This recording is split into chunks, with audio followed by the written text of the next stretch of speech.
So, Amie, I understand that you were incarcerated for 5 years and a trans-identified male was moved into your prison.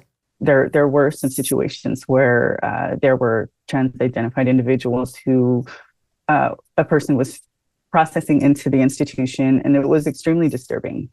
I wasn't on the same yard or in the same unit as this individual, but it did send a clear message across the entire population that someone's validation of their identity is more important than the entire safety and well-being of the female population.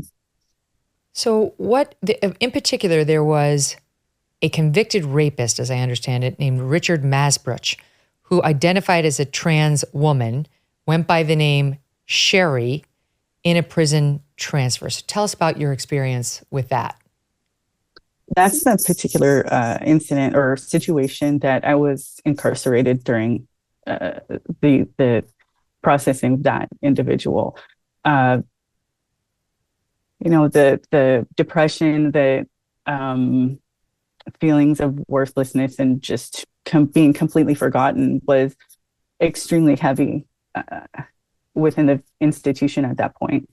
Nobody really believed us. People were calling home and explaining this to their family members. And a lot of people thought we were crazy. My own parents, until they saw it in the newspaper, couldn't believe that it was actually taking place. But this was a person who had been convicted of multiple rapes, and they were crimes that took place in the same county that the prison is in. So many women were familiar with the commission of the crime.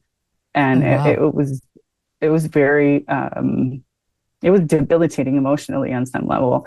And there was some electrocution that took place in the commission of that crime. And this individual walked directly up to the Women's Advisory Council president and asked if they could help them get a job in the electrical shop. So it's very brazen. This isn't a situation where people are just trying to assimilate and fit in. It's definitely a hostile takeover. So what was the women's reaction to his presence among you? It was very, it was, a lot of women were sad. A lot of women were curious. It eventually led to this person being attacked and moved to a lower security prison. The culture that is being brought into the women's facilities from the men's institution is nothing like women are used to being around or are familiar with on any level. Women are not separated by crime level, security level, race, gang affiliation, anything like that. But the men's facilities are highly segregated like that for safety purposes. So when someone comes from a men's institution, they bring that type of politics into the women's environment. And it's very negative.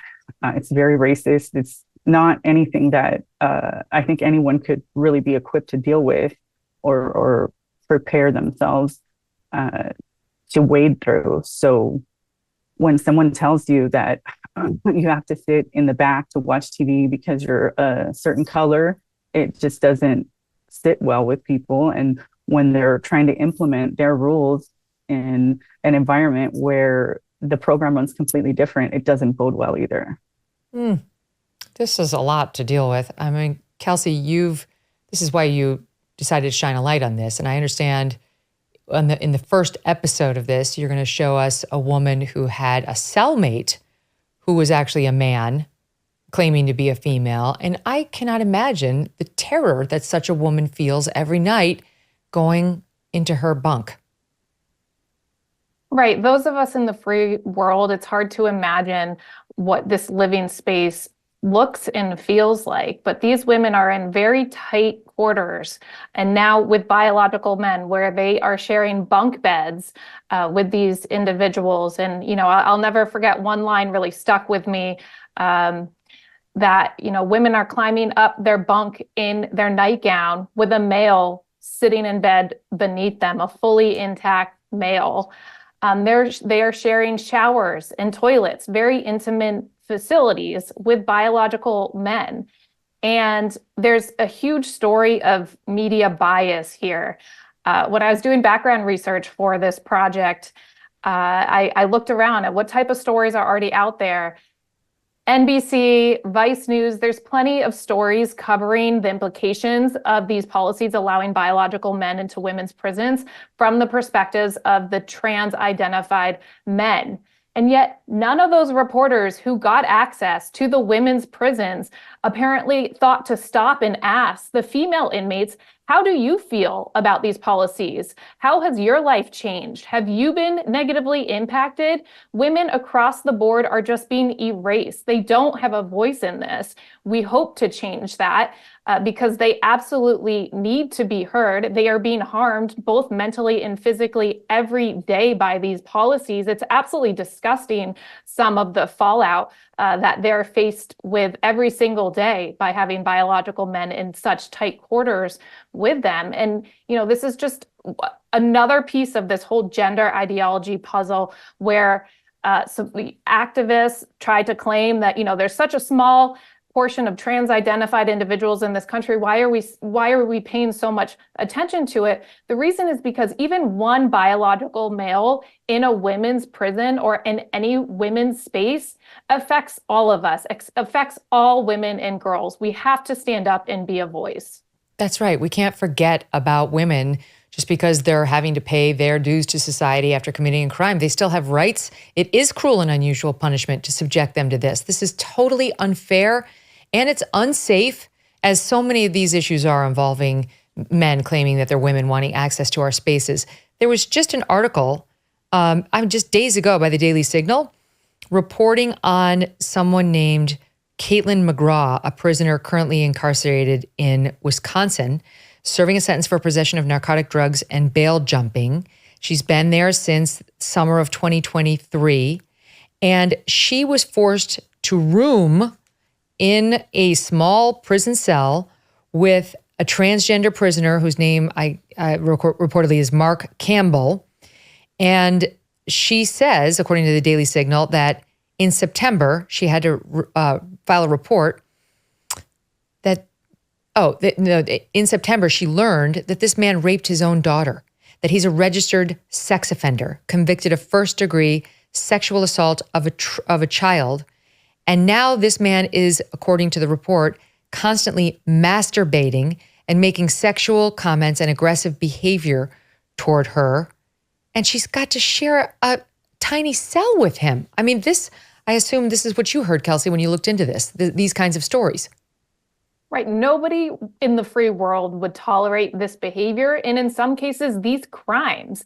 Women have a right to have basic privacy even when they are incarcerated. And the sad thing is it's very difficult for them to speak out against these policies. And that is part of Amie's story. Not only does she have direct experience herself being housed with a trans-identifying inmate behind bars, but she, since leaving prison, has become the person that the female inmates now go to. They contact her every single day telling her the effects that these policies are having and how they are powerless to fight back against it. And Amie really carries a heavy emotional burden in being contacted by them all the time. So that is part of her story. In addition to that, having all the typical women's organizations, so-called feminists, slamming the door on her, not caring what she has to say about trying to fight for these female inmates and their basic humanity behind bars. I'm proud that Independent Women's Forum stepped in and is giving them a voice because for far too long, Amie has been alone in this battle. Amie, I know that you've been keeping this blog and getting feedback from incarcerated women now. IWF sent over a sample that reads as follows. I'll read it in part. I'm wide awake, nightmare from my childhood, 1 a.m. In my unit, blank just keeps getting accommodation after 3 incidents with 3 different white women. The first one he choked. Second, he repeatedly punched her in the face. Then the nerve to pull his penis out and demand that she perform fellatio on him. Only the last victim was moved to C Yard pending an investigation. This woman has been having a rough time since. She's been put out from different rooms because she wakes up screaming from her nightmares triggered by this guy. The last victim's here for murder/domestic violence partner. She's been raped, beaten, etc. These women need help. So you've got a portion of women who are in there who do have domestic violence pasts that are traumatic. And now they're being forced to be housed with many men, some very high percentage of which, the number I saw was 33.8% of those who are housed, the males who are housed with females, are registered sex offenders. Over in Great Britain, they say it's nearly 75% of transgender prisoners in Britain are behind bars for sex offenses, per the Daily Mail. And that's in comparison to the 17% approximately in the general male population. So this is a really increased number. And the fact that they're registered means that this is not a first offense as a sex crime. Many women are serving life sentences behind killing their attackers, their abusers. 90% of incarcerated women in California are battered and beaten or have been battered and beaten. And now they're continuing to be battered and beaten. So the PTSD that everyone was recovering from is now morphing into complex PTSD, and the symptoms are being felt widespread. Women are, it's like a contagion at this point. They're encouraged to just put their heads down and get over it. If they seek mental health services, they're told, that they need to stop being transphobic. One woman, my Lord. Right. One woman was told that she had to have her session cut short because the mental health care provider was uncomfortable. You've got to be really kidding me. nowhere. And there's a very huge shortage of mental health clinicians within the prison system too. So there's no respite from this. They have no resources. There's no one to even talk to. And I can feel it through the phone calls on a daily basis, how desperate and limited they're starting to feel. It's like the walls are closing in on them. This is a nightmare. Let me tell you a story about a guy named Leo Grillo. Leo was on a road trip and came across a Doberman. This dog was severely underweight and clearly in trouble. Leo rescued the dog and named him Delta. Sadly, Delta was just one of many animals that needed help, and this inspired Leo to start Delta Rescue, the largest no-kill, care-for-life animal sanctuary in the world. They've rescued thousands of dogs, cats, and horses from the wilderness, and they provide their animals with shelter, love, safety, a home. Dedication and everlasting love to animals, that's Leo's mission and legacy. Delta Rescue relies solely on contributions to stay open and keep doing this good work. And if you would like caring for these animals to be part of your legacy, speak with your estate planner because there are tax benefits too. You can grow your estate while letting your love for animals live well into the future. Check out the estate planning tab on their website to learn more and speak with your advisor. We call dog a man's best friend for a reason. You can help those who need it most. Visit deltarescue.org today to learn more. deltarescue.org. Hey, thanks so much for watching. If you like what you just saw, hit the subscribe button for more clips and full episodes.